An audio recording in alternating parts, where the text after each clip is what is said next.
Jagannath song मैंने my kitchen by Sumitra channel को आपण मानक बहुत बहुत स्वागत। आज मुझे चटपटा आंब खटार रेसिपी आनी ए जो सिक्रेट मसला मुझे व्यवहार करना सांग मैंने यह बहुत ही टेस्टी आउ आंब खटार टेस्ट आहरी दुई गुणित बढ़े दूची। तो यह आप बनईकि भात रुटी पराठा एपरिक आप जो भी खाइले बहुत टेस्टी लगे आप मसे अधिक दिन पर्यटन स्टोर कर रखिपारे किसी भी खराब हेनी। तो चलते यार रेसिपी जाना रेसिपी को स्किप न करी आरंभ शेष पर्यटन देखूँ।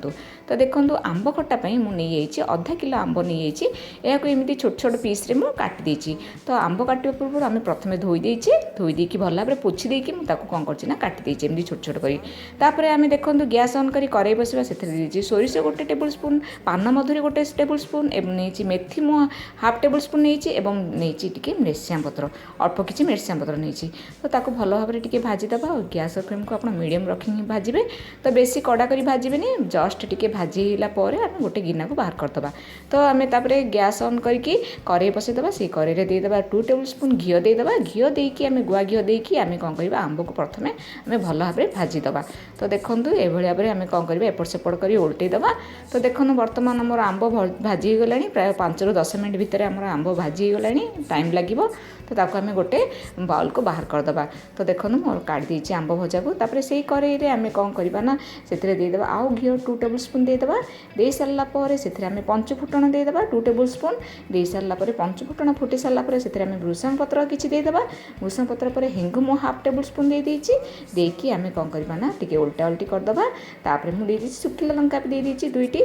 तो आप अधिक राग खाती ताहले देबे। तो मुझे पानी गोटे ग्लास देदेछि आउ देदेछि हाफ टेबुल स्पून हलदी। देखो बर्तमान आम गुड़ देदेबा मु हाफ गिना गुड़ नहीं माने 250 ग्राम गुड़ नहीं। तो गुड़ को आमर मेल्ट हबार अच्छी कौन सीरा बनवा ना। तो आम चामच भल भाव में उल्टेदे और गैस फ्लेम को आम हाई रखा। तो गुड़ी आमर मेल्ट होगापर टिके समय जगिबा। तो फुटीगला आम जो आंब भाजिक रखी पकईदे।